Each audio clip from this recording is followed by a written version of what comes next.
उन परिवारों में प्रगति नहीं है।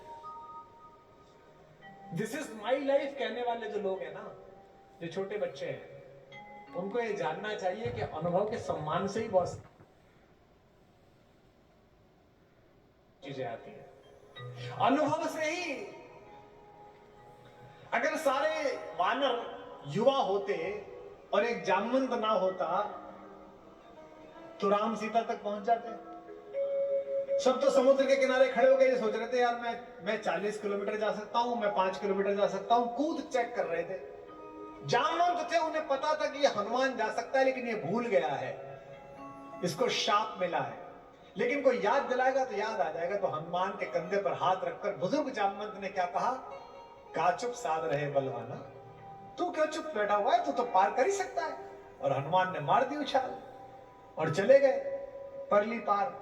इसलिए हर घर में एक जामवंत जरूरी है, एक बुजुर्ग जरूरी है, कि जब तुम थक जाओ तो तुम्हारे कंधे पर हाथ रखकर कह सके क्या चिंता करता है बेटा, मार उछाल। एक जामवंत सबके घर में जरूरी है। और हम इन जामवंतों को सोचते हैं कि ये तो बूढ़े हो गए, ये क्या बताएंगे।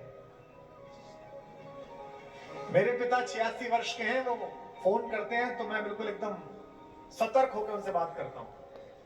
उनका नाम भी सेव कर रखा है, रॉयल टाइगर। तुरंत डर के फोन उठाते हैं। मेरी बेटियां हंसती है कि बोलो, बहुत बड़े ज्ञानी बनते हो, किसी को कुछ भी समझते नहीं हो। अब देखो, मैं जानता हूं 87 वर्ष का एक बुजुर्ग आदमी मेरा कुछ नहीं बिगाड़ सकता अगर मैं अभद्रता करूं, वो भी जानते हैं।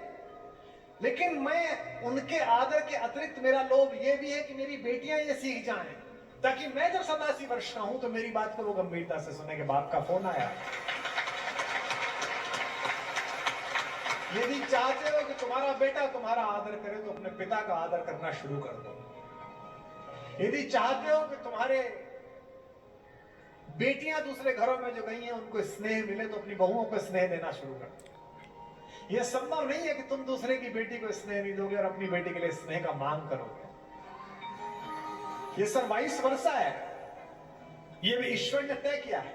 और शेष रघुनाथ पर छोड़ दो, शेष भगवान पर छोड़ दो, क्योंकि अगर वो साथ है तो फिर किस बात की चिंता।